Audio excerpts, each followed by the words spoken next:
Merry Christmas. It's been a while, hasn't it? Celebrating 25 years of the release of the first Stiffs cassette tape, my high school punk band. The guys and I got together back in the summer to have a little hang, to rehash playing in a band pre-internet, discovering the punk rock circuit, and most memorable, hitting the road to far-off lands to share our music. It saddens me that it's been 2 years since live music, proper tours, and fun in general. I mean, for a lot of young artists, these 2 years are pivotal to seeing if you can get out in the world and make a go of your music, and they've lost those 2 years. So I certainly hope the future is brighter for those artists. So until then, enjoy a couple of old friends getting together, drinking some beers, laughing our heads off. Keep an eye out for some archive footage sprinkled in this as well. See you on the road again one day soon. Much love from the Canadian wilderness.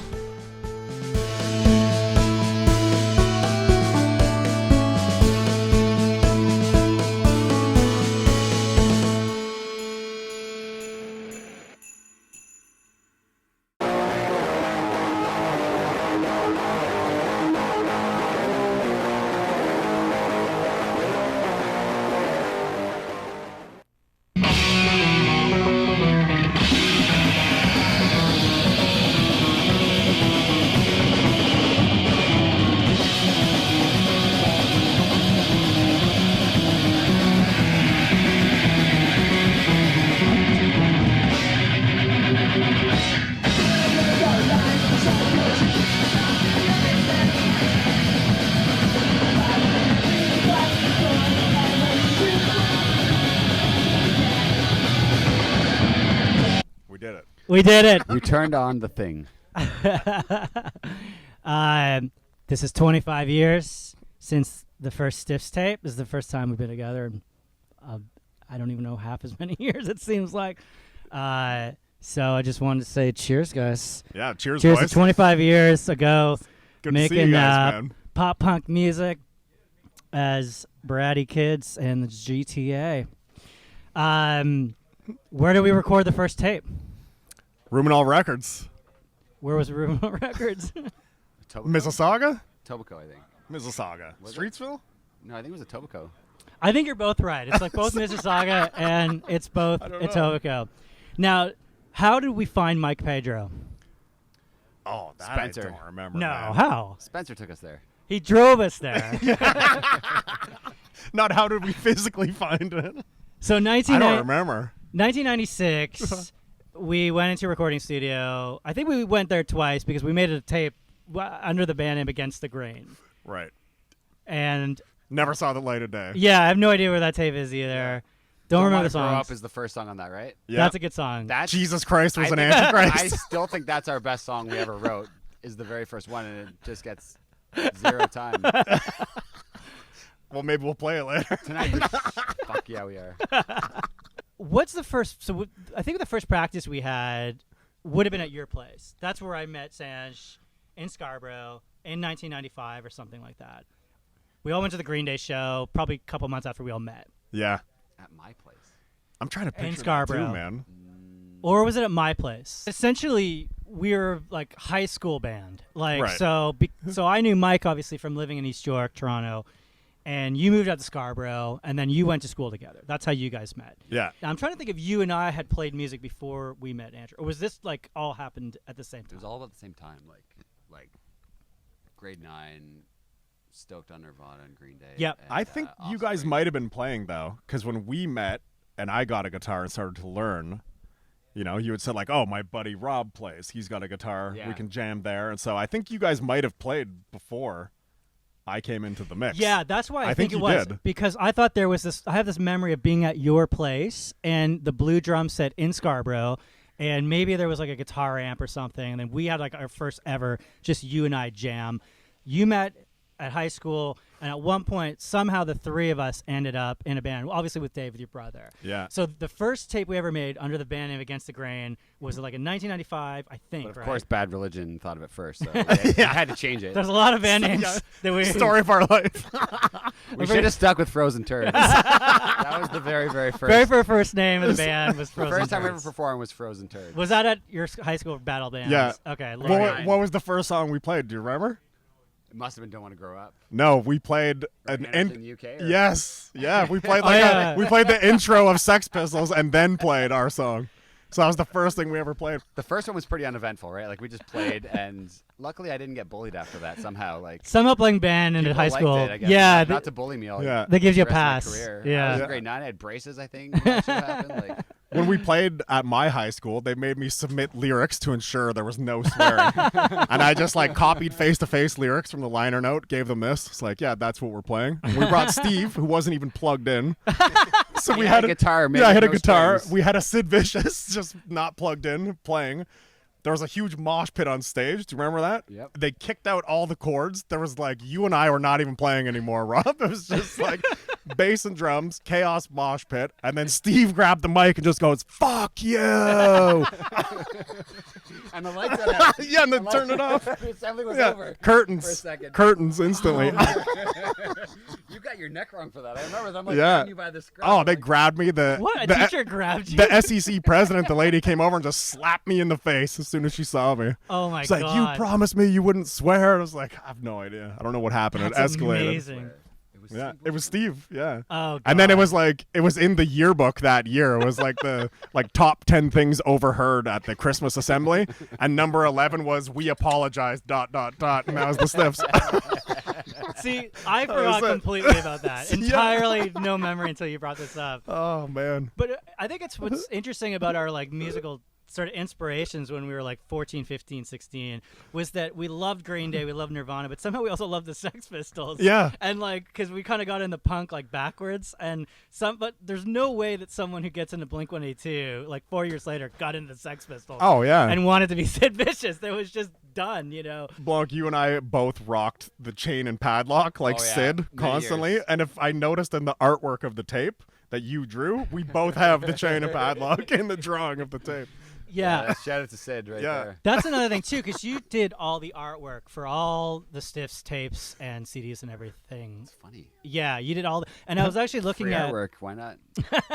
I was looking Where's at. my royalties, motherfucker? Well, you didn't get your like $10 last quarter? I got like $12, I think, last quarter.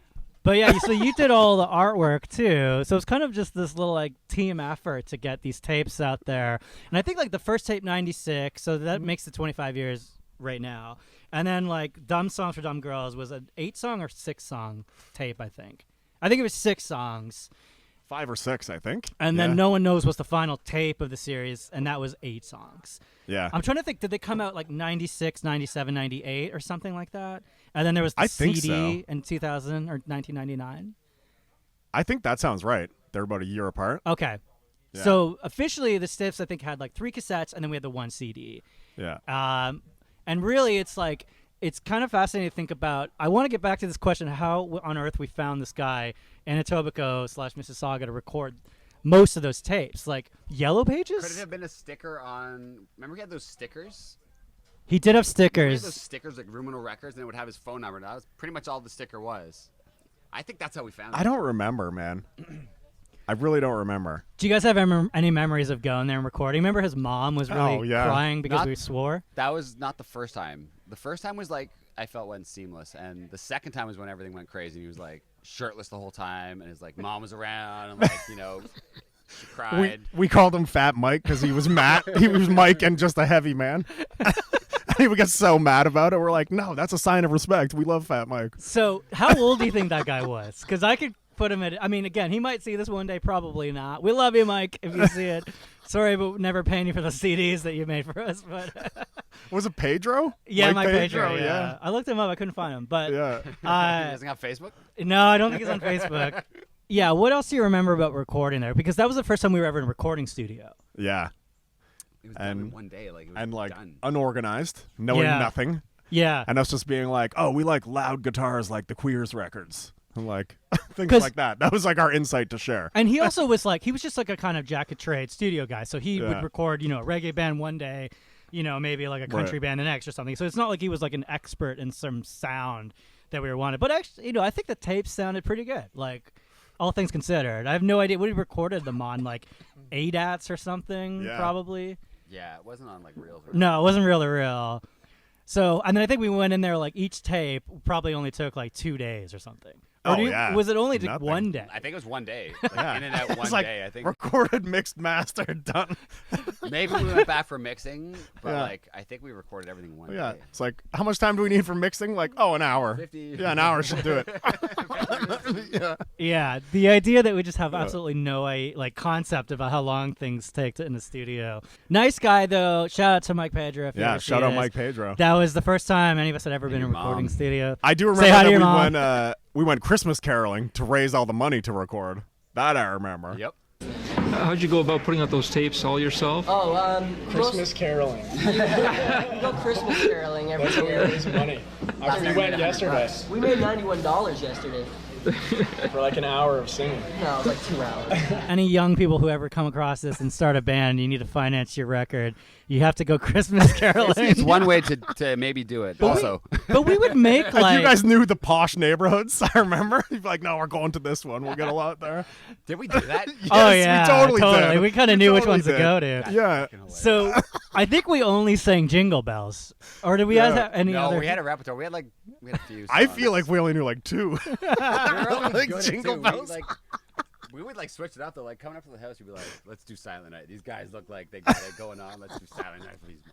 But I remember like the grift was that they'd open up the door and we'd start singing. Right. So they couldn't like shut the door and be like, "Sorry, we don't want any." They're committed. Yeah. And we'd get like $5 or something, and that helped pay for these recording sessions. No One Knows was with Simon Head. Yeah. Shout out to Simon Head. Was that the first one with Simon Head? Yeah. Yeah. So I think did we did Dumb Songs with Mike. Dumb Songs was with Mike. Yeah. Ruminal. So we did the first band Against the Grain tape with Mike Ruminal. That one sounds the worst of the 3, I think. Yeah. Yeah. Yeah. I would say the first one actually sounds the best. That no one's even heard. Yeah. So yeah, the first 3 were with Mike, and then we did No One Knows and the CD Forever and a Day with Simon Head. Yeah. Yeah. And I remember Simon Head making fun of me because he saw the lyrics. He's like, "All your songs are about girls." Yeah. It's like Rob's always spinning round and round. I remember on the first CD, we had a song called 15 Forever or something. Yeah. And Noah Mintz, who mastered the CD, I went to his house. Do you remember we went to his house to master the Was CD? it near Christy Pitts? Probably, yeah. I mean, it was a place that I don't, like a part of the city out of the time I'd never been to. I don't know how we even got there, like TTC or something. And we got in there, and he's like, "Yeah, Spencer." Shout out to Spencer. He was the taxi driver for all this. You, Spencer. We love you. And Noah Mintz, like, he's mastering the songs, and I think he was in that band Head, like that Toronto band Head. Yeah. And probably like connected like Brogo Social scene, I think too. So he was a Toronto music like guy, and he looked at me and he was like, "Who wants to be 15 forever?" So I kind of miss, like, with Simon and Noah, like I kind of miss this, like, people would just tell you like they think something's stupid. Yeah. They had no problems telling you that, but. I remember recording with Simon, and we were just thrilled. He was like, "Oh, you can use that. That's like John Krasner's head." And we're like, "The Doughboys? Oh, shit." And it was just like, it felt like we were doing something because we were using the gear of like bands that we knew and respected and stuff. It wasn't like Ruminal. It felt like we were doing something different on that one. Yeah, 100%. And like, because back then too, obviously 25 years ago, there was no internet, there was no smartphones. So you just kind of, if someone knew a band or they were like in a band, it was like rare to kind of even be in the same room as that person. Like I remember like at one time at Simon's when we were doing either the CD or No One Knows, there was some band that I'd never heard of, but they were signed to like Universal Music. Right. And I was like, how do you get signed to Universal Music? Yeah. That's such an incredible feat back then. But You went so long being unsigned, like. Yeah, I don't think the Stiffs ever had any. Before Underground, were we signed ever? Well, were we signed to Antagonist? Oh yeah, Good question. Shout out Danny and Adam. Danny and Adam, Antagonist Records. I mean, Thanks. it was on the tapes, wasn't it? It was on that one even of a them, I thing? think. I think sign back then just meant they put your logo on your tape. Yeah, we like these kids. Yeah. Just slap the name on it. Yeah, so that's a good segue into like shows. It's like, so I imagine the first 4 to 5 shows we played must have been all these Battle of the Bands. It's the only place we can get into. Opera House. So how many Yeah. Battle of the Bands do you think we played though? So each of our high schools, did we do something at? We did. Yeah. Yeah. So that was Laurier and Cedar Bray. That was our first 2 shows. That We was played Giselle's. yours too. Your Yeah, high school. Malvern. There was Third like a show battle of was the bands. Giselle's Yeah. Party. Oh yes. Her backyard party. Oh wow! Were we swimming that day too? Shout out to Giselle. Yeah, Giselle- the birthday party. Giselle, I can remember Melissa, the night shout before. out, The yeah. night before, us at my house trying to get Disconnected down by Face to Face. Yes. Do you remember that? That was in our repertoire. Yeah. As cover songs. Disconnected. So there was the 3 high school Battle of the Bands, and then somehow and then a couple parties. Yeah. Like house parties or whatever. But then somehow we got sucked into the lucrative world of the like pay to play. Oh yeah, pay to play. God. But how many though? Because there's something pivotal that happened with the pay to play shows though. There was there was at least 3 of these sell some tickets to your friends, get them in there. Yeah. Now one of them was like a punk themed pay to play, like Out the Elma combo, and this is where we kind of got our introduction to other people in the music industry or the music scene, I should say. I remember that one because that's where we met like Ed Fox. Ed I Fox, think was there. Haivu. Yeah.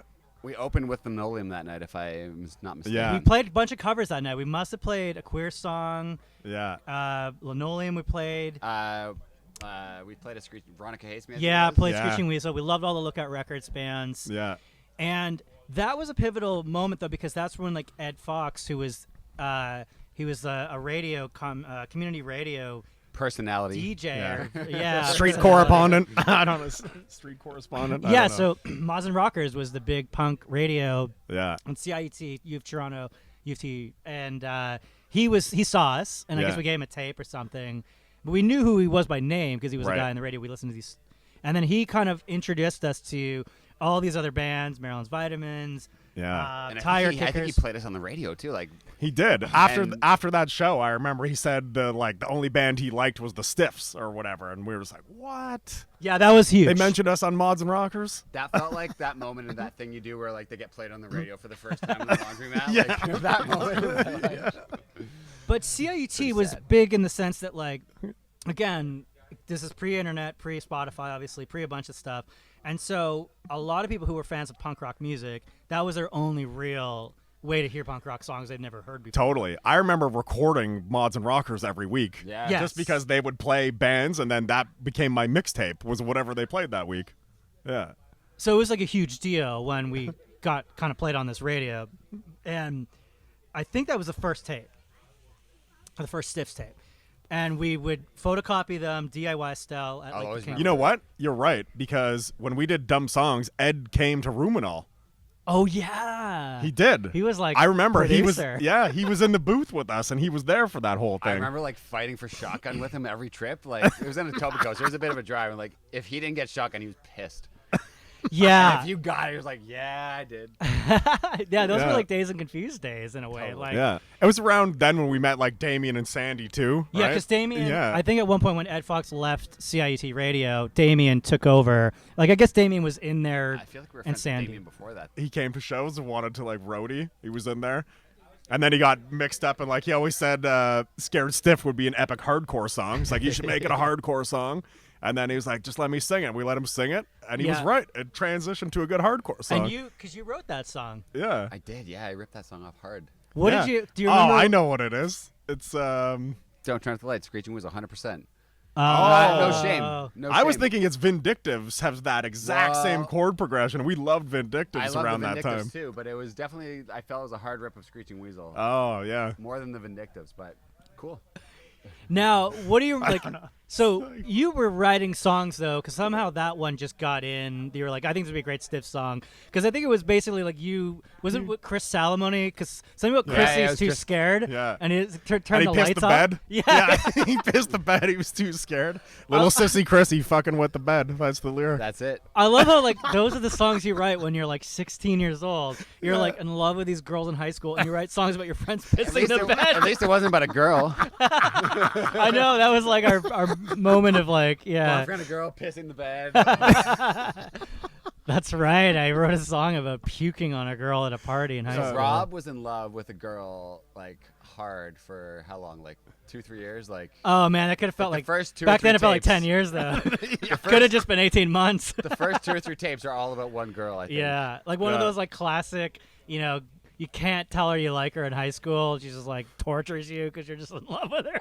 And What he about actually got drunk at a party, and they were talking, and he was so ramped up to be talking with this girl, he barfed on her. She was. Yeah, no. That lives on in Stiff lore. I think that's the song "What's New" on the first song on the first tape, that self-titled tape. But it's a true story. It that is a song. story. You ran away when I puked on you. Yeah, there's a lyric in there. Did she run away, or did she? She was like, pretty upset. Yeah, and I would be too. I don't blame her whatsoever. But it was like we went to this Halloween party, and it was one of those things where it was like in a basement. Everyone was like smoking cigarettes and weed and drinking, and that combination just makes me puke all the time. Oh, Still man. probably to this day. And I just, we'd drink these like 40s because that's all you could afford was like $5 bottle of like liter bottle of like 40 Schlitz, whatever, right? And so, yeah, I started talking to her. She was dressed up in like a Cinderella or something. So she had like a dress and everything. And I just like projectile puked all over her. Brutal. And Spencer, shout out to Spencer, had to like carry me out like I was some Vietnam wounded vet or something. And he carried me out to like the backyard to lay down. Brutal. And it was pretty embarrassing. This is a song that some of you may know. If you do, feel free to dance. It's called What's New. And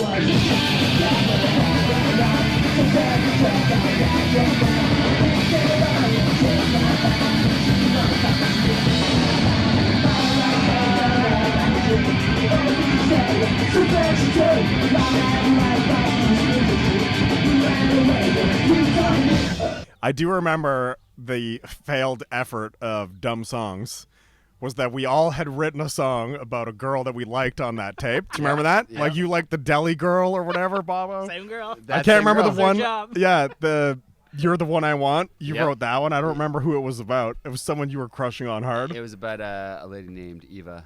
Yeah, and then I had to there. give me a chance because I was obsessed with Chantel. So we Oh, put out yeah. that tape. We're like, oh, this is gonna get us all the girls. We're all gonna get these girls. We put it out. None of them cared. No one got the girl. Cared. Yeah. No one got the girl. It's like, Yeah. oh, you're ugly and you suck. Never yeah, mind. yeah. I saw your band and said no. Yeah, I was like, I put your name in the song. Your name is the chorus. Yeah, I mean that was felt like it'd be a big deal back then. You had to go through a lot of work to put someone's song. It's like the original mixtape, right? It's Yeah. original mixtape. I guess that artist lost it. Yeah, no one cares anymore. I made a podcast for you, baby. yeah. It's changed now. This is less than nothing. So those shows, though, first tape comes out '96, and because we were also selling them at some like independent stores too in Toronto. Rotate This. Oh yeah. The Full Blast. Maybe there was another store, but those were like the two main kind of where you go get your punk CDs and your whatever, your hardcore and everything.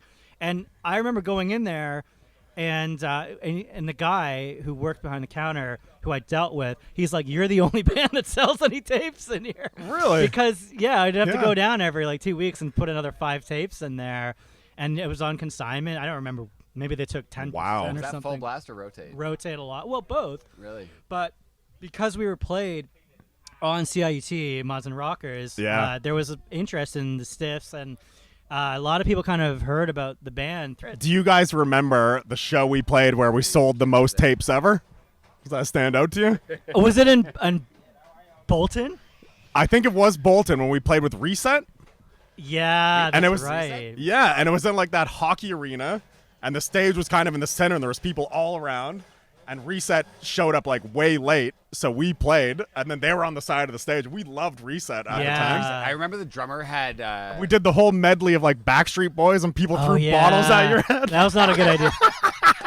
I don't know why I thought it was a good idea to sing the Backstreet Boys. Yeah, and then we were like, I don't know if that went over well or what. And then we sold like 28 tapes or something. And Which we're is like, a man, lot, that was like the best show ever. For me though, like the kind of the pinnacle moment of the Stiffs like playing Toronto was like 360 Club. I think it was like Maryland's Vitamins, Tire Kickers. Oh, yeah. It was the first time we got to play with all those Toronto bands. Remember the first time we played? Yeah, we just wanted to be on Raw Energy. Brian Wicks was like, better watch out for the hammerheads.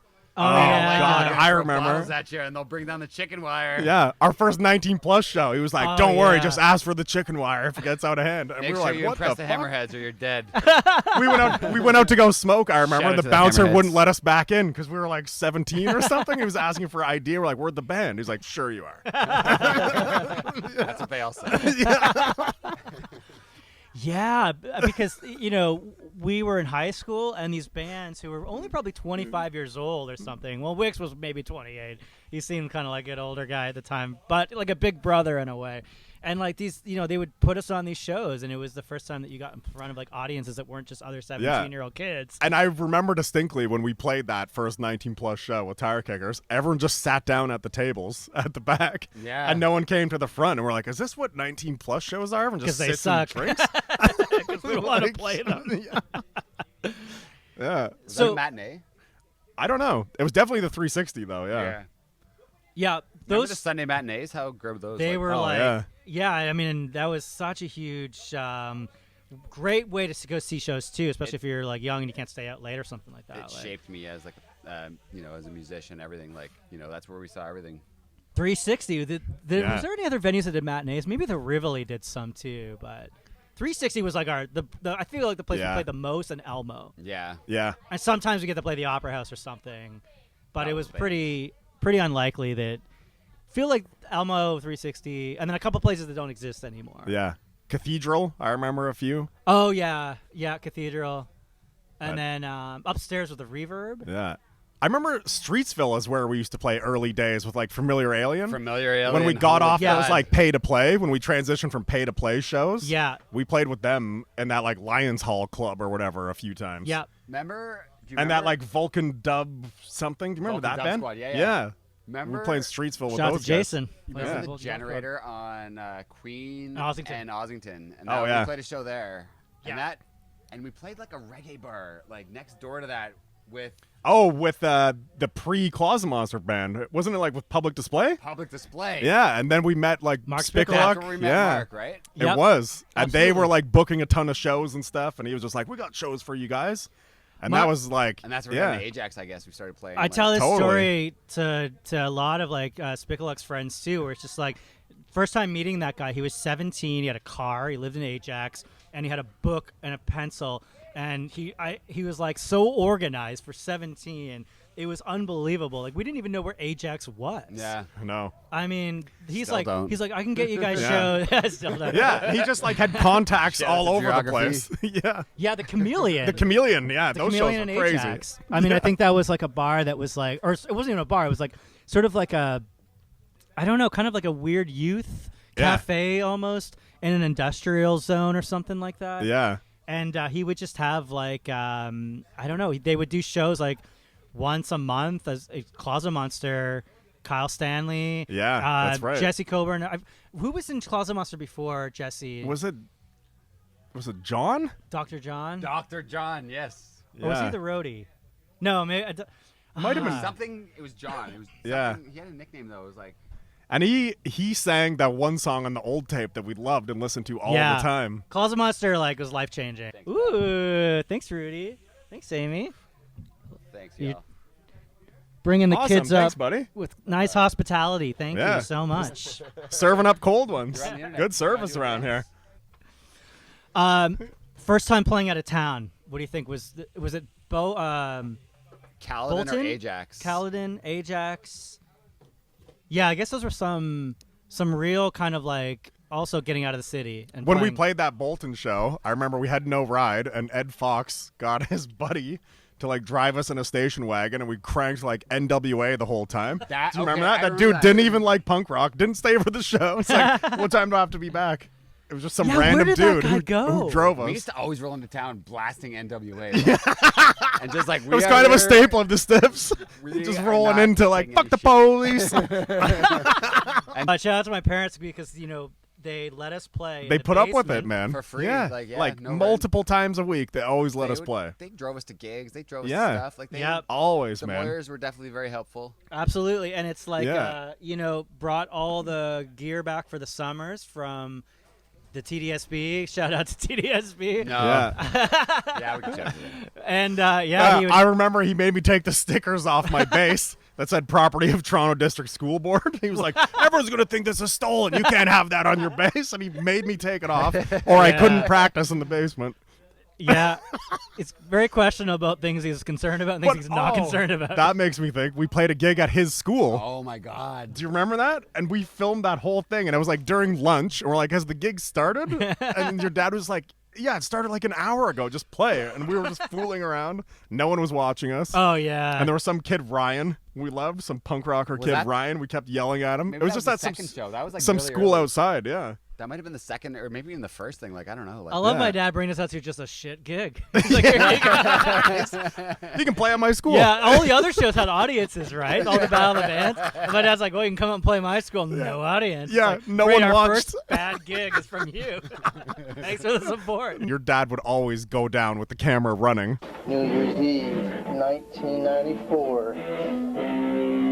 Just investigating some sounds in the basement.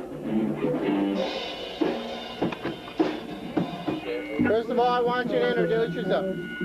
You're Mike. Andrew. So, okay, what do you guys remember the first time that we got the idea of touring is kind of like where this like really was going. We knew about these bands, these punk bands. Maryland's Vitamins had toured, the Tire Kickers had toured, all they the didn't raw invite energy us, bands. so we had to do it ourselves. We had to do it ourselves. Yeah. But the idea that like a band gets in a van with all their gear, the van barely makes it half the time, shows up to a town, you have no idea if there's going to be any audience there, you have no idea where you're sleeping. I mean, it's as old as time as rock and roll, so not that old, maybe 70 years. But it's like, this was a big allure. Oh, totally. That's all we wanted to do was hit the road. Yeah. Was the first tour the U.S. to record with Mass? Yep. We tied in that first recording with the first tour, and Because I feel like Canada was after that. Yeah. we went there for like, let's say 10 days. It might have been. I think it was like 30 Yeah, days. it was like 30 days. We 4 played shows. like, yeah, that's how I No, I mean, remember. I meant at It was like a Masters, month and like 4 shows. Remember with Masters, like the drums were done day 1, the bass and guitars were done day 2, and then it was like 4 days recording vocals and like mixing. Yeah. And I remember we were so bored of the vocals, and we just left you in the studio, Rob, and we'd disappear with Brando and Kai and go light off fireworks and just check out Lafayette, Indiana. Shout out to Master Jenny. So our first tour, we bought a van. When did we buy the van? It was like 2000 or 99. I was 18 or 19, I guess. Yeah. when we I bought couldn't the even van. drive it when we first got it. Yeah, I it was just remember. me driving it. I didn't have a license when we first got What it. was a GMC? It was Yeah. a GMC Vandura? an 89 Vandura, was it? Yeah. Was it an 89? I think it was, man. I remember we would always 1989, yeah. dream that it would be like 25 years old and would hit a grandfather clause where we wouldn't have to pass emissions. Right. Do you remember that? Emissions. Because we just put like endless money into that thing. So, okay, you bought the van. What did we pay for the van? Like $5,500, something like that. $3,000. Yeah. And I Which remember seemed like a going to fortune at TD the time. Bank. Oh, yeah. I remember going to TD Bank and saying, I've been saving all this money for all this time. I've got $3,000 in my bank account, TD. Can I have my money, please? And they said, no.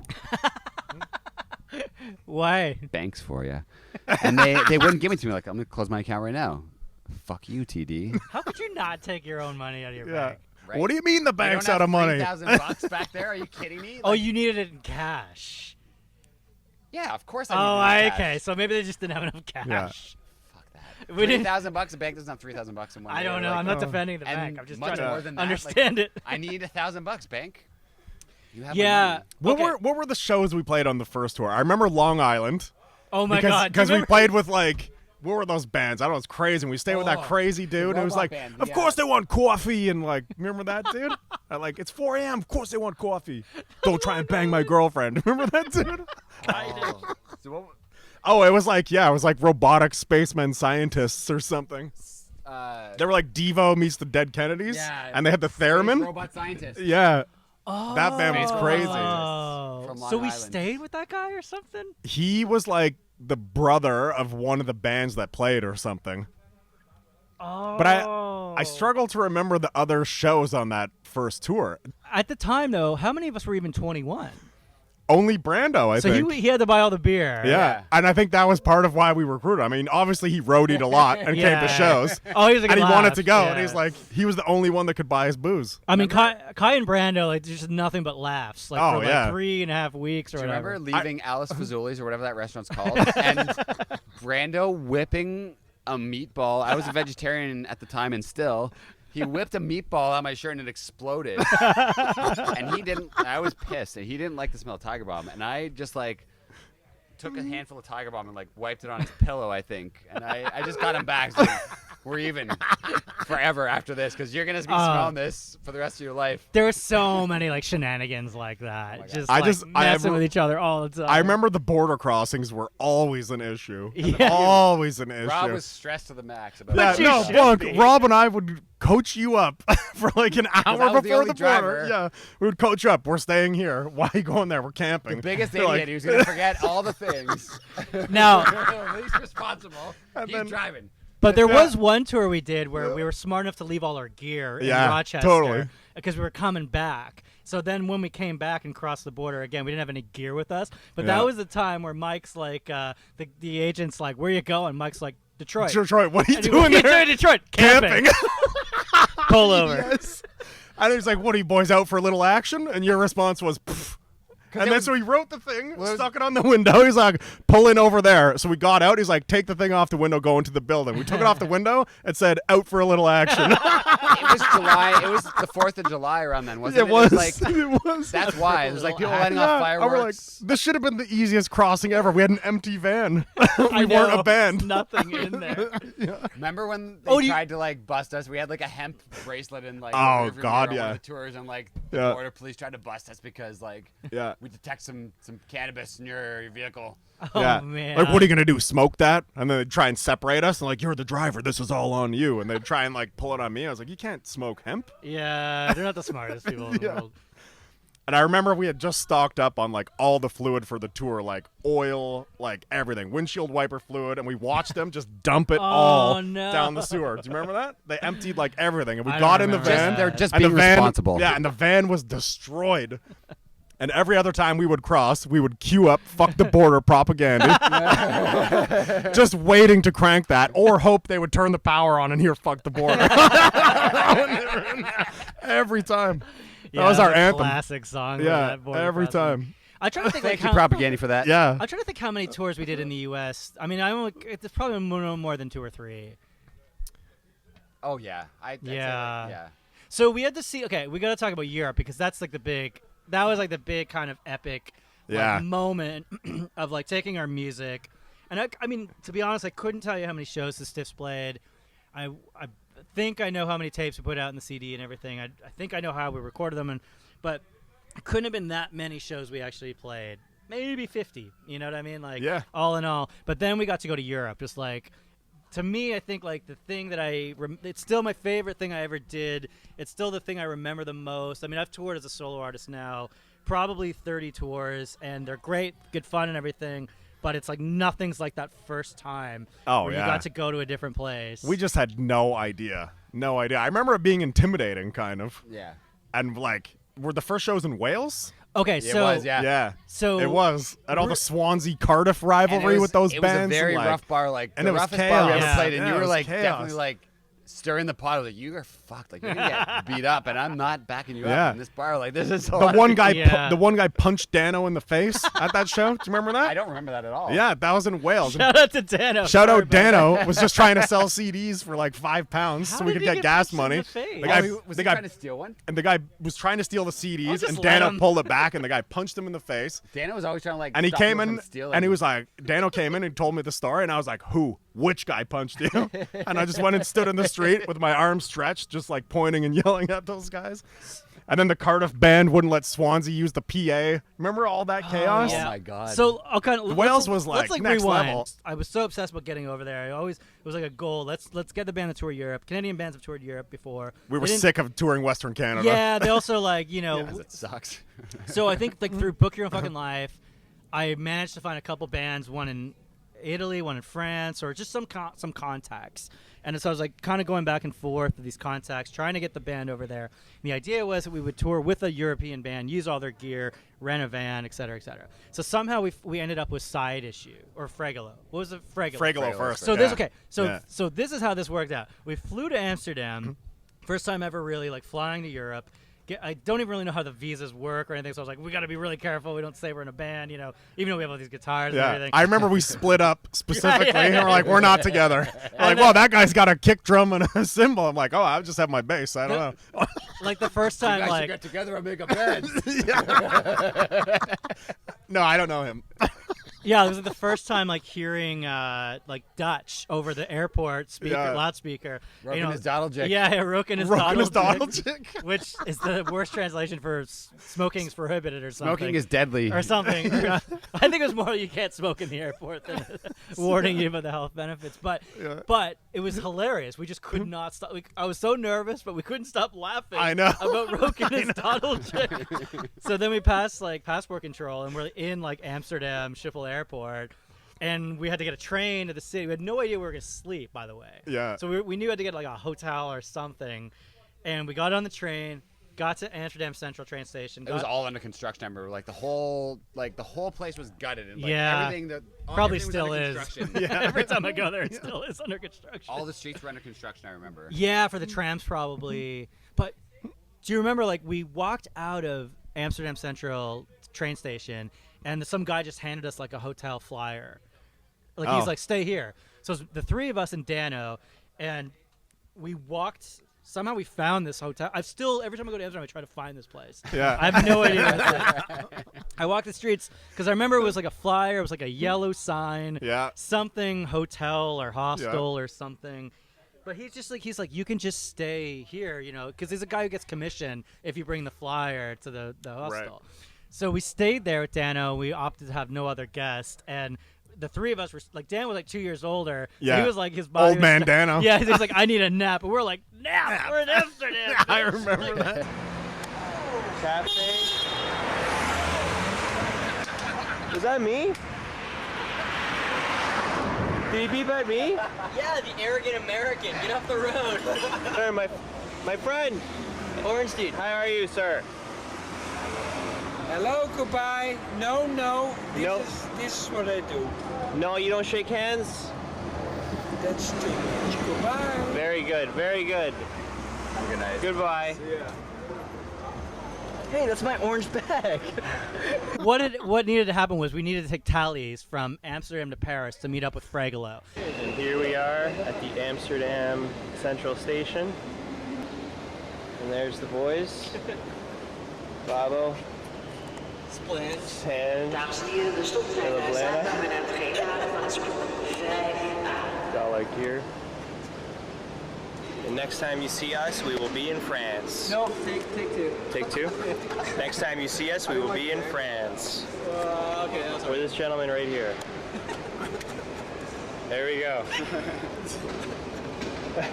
Funniest thing about this, and I think about this all the time now that I understand what we could have been doing.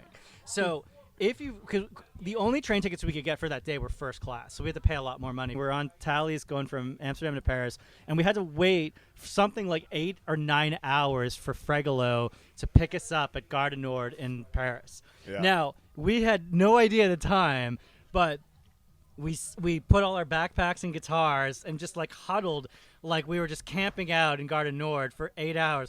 We could have taken our first class tickets and gone to the first class train lounge and drank free coffee, wine, and snacks for all those 8 hours on couches. Amazing. We had no Who knew? idea at the time. Who We knew? were just on the dirty ground. I think We were just so dumb. We knew nothing. Sleeping, like, over top of the body-sized backpack that he had with him. He had such a big backpack. Right? Remember that? His backpack was massive, but it like rested his entire body, so that's something. Like, yeah, he was smart. I remember A good when we bed, a joined bad up with Freygolo, we had a plan that we weren't going to tell them that I was fluent in French and Dano was. We're like, let's see what these guys are talking about. Oh yeah, that's brilliant. And we did no driving. Waterloo station is. Waterloo, yeah. Go round about. Yeah. There's a roundabout there. Go round about. Go straight along there. And where the lights, bear to the right, and then the left. That's Waterloo. It's at the back of there. Okay. To the roundabout, all the way round, down the end to the right. Did you understand anything of the taxi? What's that, Fred? Yes, he said turn right and follow it straight. So we seem to be doing that. Ben! It's Uncle Benny! Those fucking tourists need to get out of the way. So this tourist can take a picture.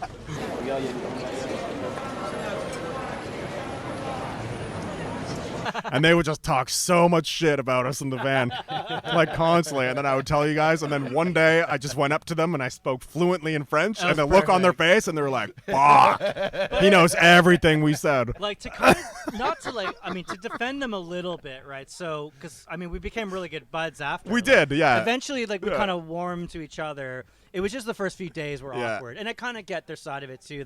We were Yeah. supposed to be on tour with a different band. Yeah. Remember that? And they We kind were. of filled in last minute. So it was a big ask for them to do all this anyway. So they Yeah. were probably just like, why do we have to do this? First of all, they had to drive all the way to Paris. They had to rent a van drive. So that drive already is like, it's like 10, 12 hours. It's not like short or anything. So they were pretty tired. We get in the van. We had to drive all night long. And it was the first time they had ever been in the UK. So they were kind of used to like European hospitality, which is like people have places to stay for you. They feed you. You have all the free beer you want. Like it's very, very nice hospitality. Yeah. So I think they were also kind of culture shocked by the fact they go to the UK.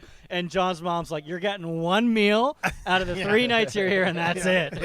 Which is like and you can sleep in the garden out back. Here we are in Wales. Feasting? Feasting. We're Neath Wells. Neath Wales. Yeah. Right, Fred? All Here we right, are buddy. in Canada. Here's the boys. There's Johnny Boy. Yeah, right there. It's him. There's Arno and Jeff. Throwing the horn. Fridge. Yep. So yeah, I think that was like, part of they were already kind of a bit miffed about wanting to do this. I think I can kind of give them a little slack for like not immediately being stoked on us. Yeah. Because they just kind of had to do it. Yeah. But then, yeah, they did. We did all warm We were up dead each weight other. to them. It was like their van, all their gear. 100%. They did all the driving. Yeah, and we're just kind of like loud and annoying. Yeah. Like, And we're just like, fuck it, we're in Europe. I'm getting drunk. Yeah. So that was kind of part of it too. But good guys, like nothing but fun memories. Smiles all around, as you can see. Not here.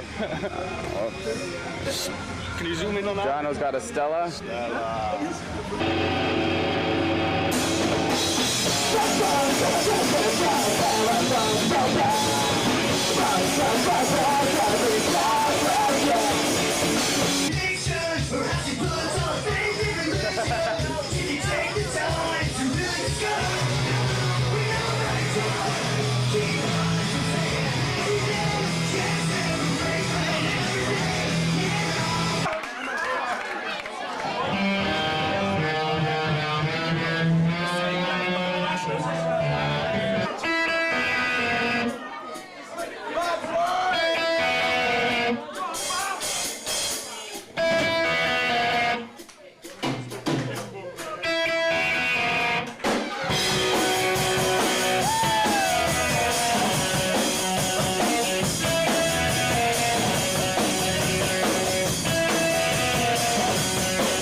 And I remember we told them that about Truffle Shuffle. Do you remember that? And they were obsessed with like Goonies, and we're like, what is it called in French? Yeah, and they're like, Bouffe Buffon. And we're like, Bouffe Buffon. We're like, it's the Truffle Shuffle. And then they put out their own records after, and they named it Truffle Shuffle Records. And they learned that from us. That's hilarious. Amazing. Bouffe Buffon. I always remember that. That's Amazing. Truffle Shuffle. So we did a bunch of UK gigs with them, and they were pretty like average to best, but John in Wales, stayed with him, and then we came back to Europe. I nearly choked to death, and Rob actually That's gave right. me the Heimlich Baba, maneuver you saved his life. to save my life. Mike was eating crisps, as Crisps. they're called in Wales, Yeah. in bed. There's the man. Saved his life. Baba was a king. I'll pick you up from up Look at those arms. They don't look like much. But they can fucking get a piece of chip out of your throat if it has to. All the things you shouldn't do. Just eating chips. But we were also just like Kitties. like making each other laugh constantly. Oh, yeah. Just how new and weird all this stuff was. That like, so yeah, you were like choking, and I gave you the Heimlich. I didn't even know I could do that. I think just like it worked because I was laughing at your shitty technique more so than the accuracy of it. Yeah. Very ungraceful, accurate, like, effective Heimlich maneuver. Who were we with after Freygolo? Because it was kind of it was distinct chapters. Hi, Fab. How are you? Fine. Say something for Canada back home. Do you still play hockey in Canada? All the time. Oh yeah. Fab. There's Okay. distinct chapters of that tour. So, to my understanding, a nice guy named Alex put the French tours together, French bands. He wasn't on that tour, but we met him later. What was the And record label he maybe called that played was, in Twisted sorting us Minds. Oh, Yes You Can, or no, something youth. I don't know. It's some French collective from 1990, like 9 or something. To the internet. Yeah, the internet. But a nice guy named Alex like put the sort of tours. He was the guy I was contacting Right. with, right? Yeah. So Freygolo drops us off in Paris. We have no one to stay with.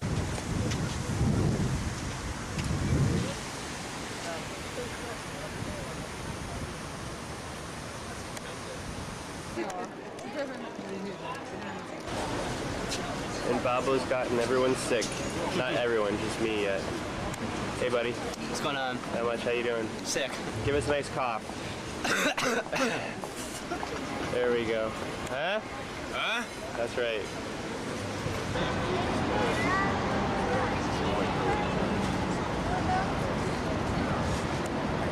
Pretty crazy, eh? And again, classic like stiff stuff. We have no shows.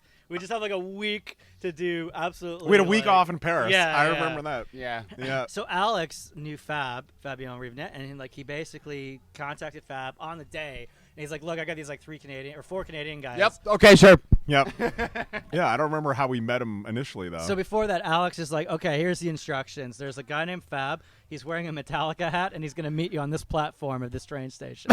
And so I remember that. because that's how we met up with Fab. Again, no cell phones. Just Yeah. like here we Look were for that just guy. in Central Paris on the metro, and here's Fab like on the platform, and he took us back to his like shoebox studio apartment. It was tiny. right across from the George Pompidou.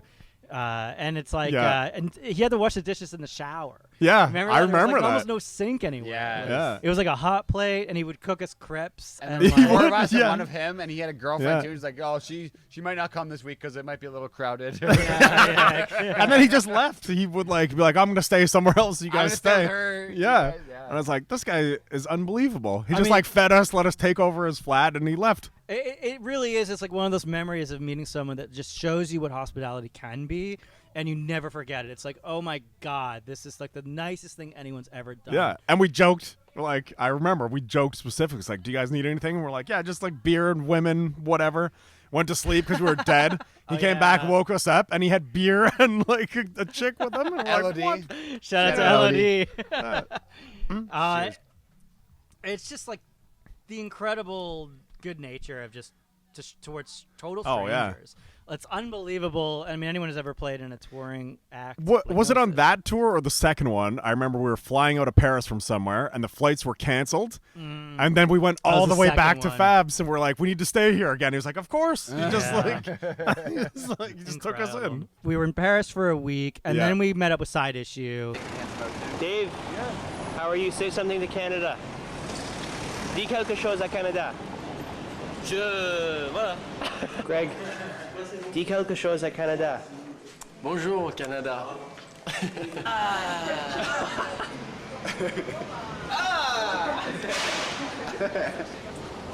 How many beers are for us, Singe? I don't know, man. You asked all the important questions this time.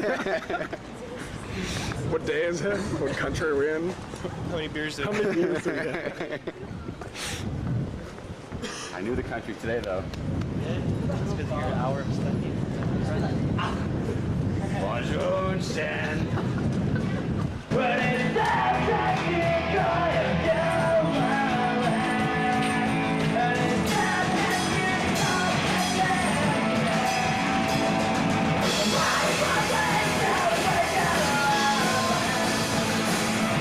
Repeat exactly what you just said. I don't even Do remember what it! I said. You can't believe this tour.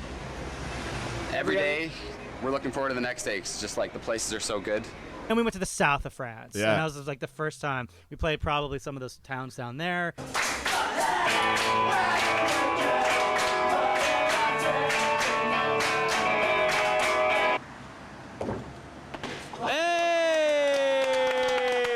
We played in Cons. I remember. We played in like Wow. Or that area. Or we played in whatever. like the marina Yeah. down there. Yeah.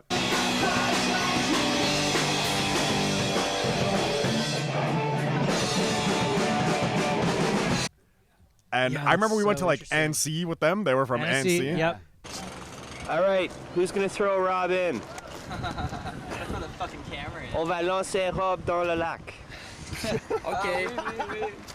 Méric, le singe, Michel, Greg, Anthony et Dave. La plus belle, c'est Dave.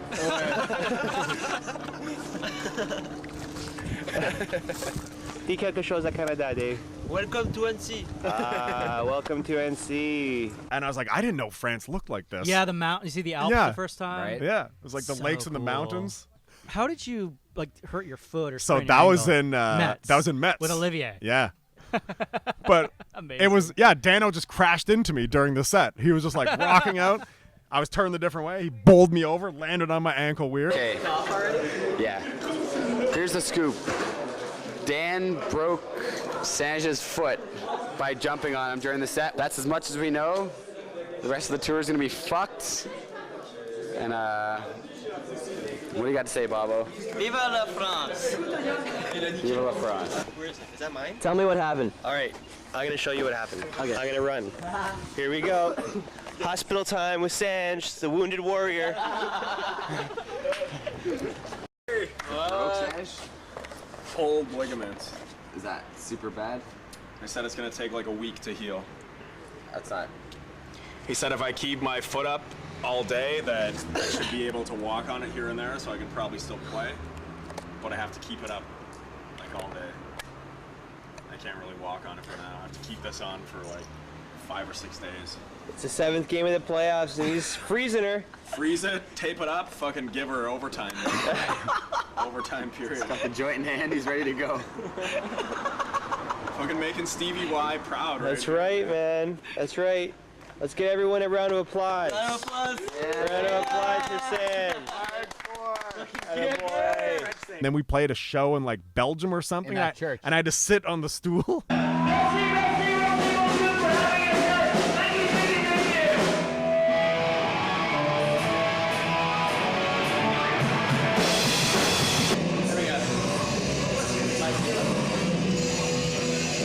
The plus is, I've had a lot of beer tonight. I've had a lot of weed, so it doesn't hurt.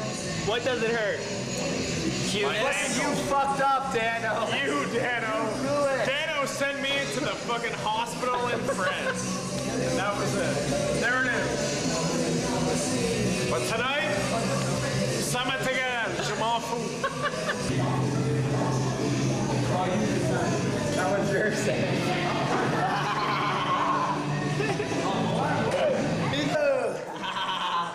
Oh my God! Look, Dan. Boobies! Woo! Man, honestly, dude, scale of 1 1 to 10, how fucking drunk are you right now? I'm pretty drunk. Clark. Hey! Hey! Move! What's up? What's up?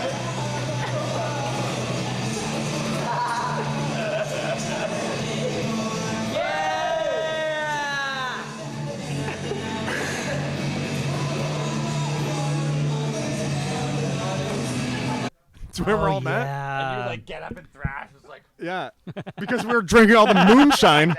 Yeah, we were drinking all the moonshine. I was hammered. I was just like, fuck it, I'm not sitting on this chair, and I kicked it over. So then at some point we ended up like in the Riviera. We were in the south of France. And then we did the Italian shows. That was side issue too, right? Because that's where we played the squat, right? Yeah, I remember we made them go to Rome because they didn't want to do it because the rental van only had like X amount of kilometers. Oh, yeah. And we were like, figure it out. We'll pay for the kilometers. Yeah, We're going to Rome. We're going to Rome. Sange. People have thrown a few bombs here in their day, yeah? Tons, man. Fed a few lunches. Think how many people and animals were slaughtered in here. I'm talking about jerseying, though. They didn't wear shirts. No, they was all naked. Oh, by the way, Back then they used to pull your Spin has skin out joined your our face. tour. Spin has arrived. What's up, buddy? Yeah, this is awesome. What do you think, LeBlanc? Pretty cool. Bob, quit fucking ruining Italy, man. And we got to that squat in the middle of a communist festival. Right. Remember that? And That we're like, was so good. We're like, there's gonna be a big party. There's food and stuff. And we're like, do we get food? They're like, of course, it's communist. Yeah, it was like free beers. Here we are. We're in a communist festival. Zoom. With your finger. There you go. There it is. Right there. Comunista Italia. Bobby, he's a commie. sharing your beer with like whoever was in the venue. Yeah, it was a squat. I mean, like it's like mine's yours, you know, like it's kind of beautiful. We stayed in the Blair Witch room. I guess it's a bit nuts. Oh yeah, that. The Blair Witch room. We have pictures of you just standing. Michael! All right, it's over. Blair Witch Project. We are in the house of the Blair Witch and the project that the film students did. Yeah, we're just making a little film. We're movie makers. We make a DVD. Pardon me?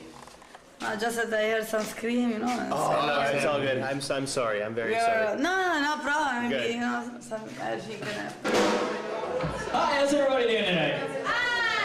We are from Toronto, Canada. If everyone wants, one of you guys crowd around me. I know he's sick and everything, but it's fucking awesome to be in Italy. It's great to be in Rome, ladies and gentlemen.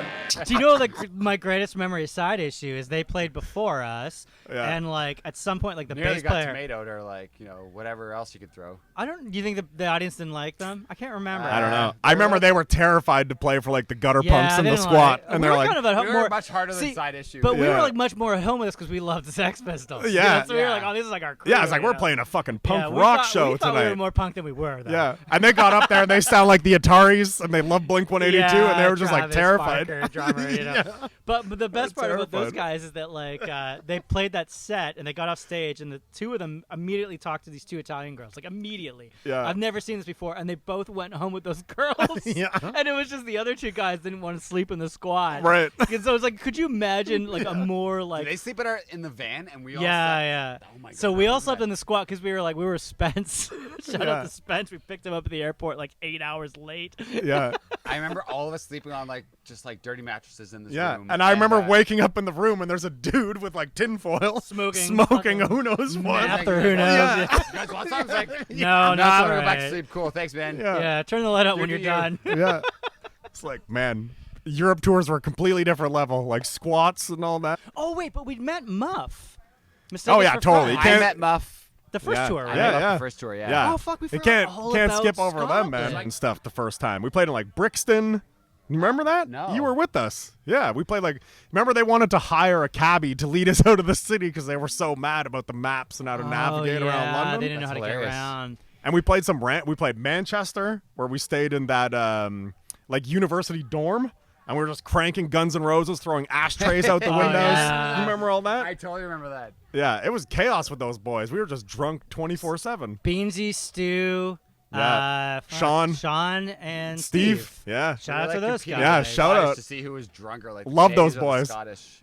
When I first moved to London like 2.5 years ago, Beansy and Stu came down to see me, and they stayed at my flat. We went to go see Propaganda. I was like, I've stayed with Stu a few times in Glasgow. Yeah, great I mean, dudes. these are like together. these Great are just dudes, like, man. These were just such like, you know, it's kind of like, you know, there's a couple of bands I think we really buddied up with. Yeah. So obviously, like, Mistake Us for Friends. I mean, the French bands, obviously, like, it was kind of harder because, like, you know, it's hard to do the translation because these guys a lot of times don't speak English. You don't speak their language. A lot of times French or Italian. But you're together. And, like, you have a you're sharing great this time. experience. Yeah. But it's sort of unfortunate you can't like fully communicate. Yeah. Because Right. that's like I think we would have had like, you know. Yeah. In depth. Yeah. Yeah. And by the time we got to like Mistake Us for Friends, where it was just like chaos. They You know? were They were like- like At the same so time, it's funny, like, it's dark beautiful humor, how and like much you can, you know, get to know somebody and feel like connected to someone when you barely share language, and you can just like, you know. Yeah, you just want to play these shows, be on stage, drink some beers, have fun. Like, it's such a universal, I don't know, language in a way.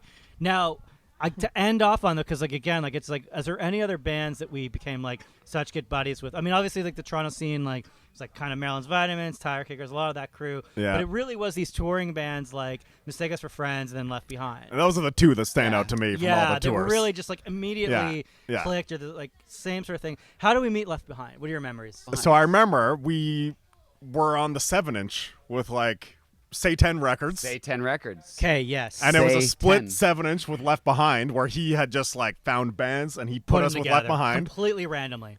So it was the second U.S. tour and we met them, but that's what I remember. And it maybe started in like Delaware or something. Where We was did that record drive. based? I remember we drove forever and ever and ever, and we ended up in Long Island with Left Behind. Yeah. VM Collision. VM Collision. Remember that? They were on the Joe? record, and we Long like Island? loved those guys from Yeah, Long I love Island. those guys. They Joe, loved Jawbreaker. yeah. We had like the eviction party at Tung's like apartment. We got him evicted. Do you remember that Did he whole work night? at, like FedEx or something? It was like one of those. Tongue. Evicted after that? He did get evicted after that. It was just us and those guys from Long Island just loving Jawbreaker and being man. drunk as fuck like all night, and you And, got evicted for it. Like Joe would take us to diners and stuff in Long Island. Like, and the one guy would just tell us endless assault charge stories. The singer, do you remember that? He's like a cop. Yeah, He no, was- yeah. or he no, was a teacher. I got a fucking bet, and I No, he fucking was hit a him in the head. Yeah, one of them was a teacher for sure. And like just tough as nails, just like beating Yeah. guys up all the time. He's like, wow. fucking deserved it. It's like, all right, I Yeah. gotcha. So I Yeah, think so that was how we met them. I'm pretty sure, and then we kind of toured the we 7-inch. did tours together. Yeah. Yeah, just like amazing times, amazing memories. Like with these people, you just randomly get put together. Literally, just someone else is doing. Just, you know, I think that's kind of what was so beautiful about those times in a way where it was such a mystery. You had no idea, Yeah. you know, no idea what was going to come up. It's impossible to, like, guess. And there's always day 1 and 2 as like a feeling out period. Yeah, Like, how are we gonna yeah. mesh with these guys? And like, we had come off different legs with bands we didn't mesh with, so everyone's like a little standoffish. Yeah. And then we realized that we just clicked with Yeah. Left Behind like instantly. Like, they had the same sense of humor. They loved all the like comedy shit we liked. Yeah. They liked all the bands we liked. Yeah, yeah. And we just It's laughed perfect. like constantly. So perfect. Constantly, yeah. I'm still in touch with Abe. I love that Yeah. guy so much. Those He's, boys Yeah, I for saw my all of 40th. them about yeah. a year and a half ago Yeah. in Philadelphia. I played show. Nice. Andrew Welbach put on the show. It was amazing. Amazing. Yeah, It was yeah. amazing. Beautiful day, really. Yeah. For my 40th last year, they reunited and played a Left Behind song and sent it to me. I was like, that's fucking incredible. It's like these boys are the best. Yeah. Let's wrap this up. Where can people find our music? Nowhere. Yeah. It's done. Check Gareth Cooper on Anyone YouTube. got a cassette player? Shout out to I've got the demos. Cooper Yeah. on YouTube for putting up literally every single song. Most of them are even the right names. We love Some of them you. are. Yeah. We love you, man. Thanks Whoever for- Gareth Cooper is, the only man you're that a like hero. archived the Stiffs Yeah. tapes. We'd like to know who you are too. Yeah. Gareth. Yeah, if you hear this, Call find in. us. Yeah. All right, we'll leave it at that. The Stiffs, 25 years since the first tape. What a fucking honor to sit down and hang with everybody. Yeah, killer, and, man. Let's go play some tunes. Let's do it. Done. Awesome. Cheers. I want my beer beside me where I want my beer beside me where I want the fucking beer, I want the fucking beer, I want the fucking beer right here beside me. I want to catch you the day I want to touch you right now.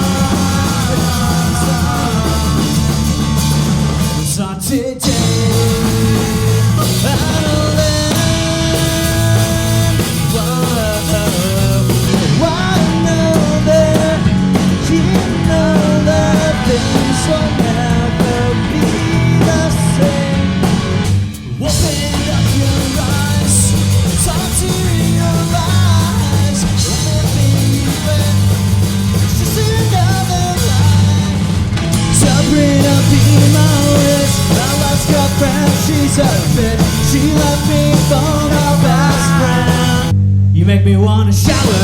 Shake the clothes off and get my nose, but I won't.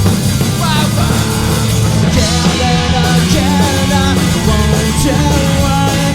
Felt it so good, I won't tell why.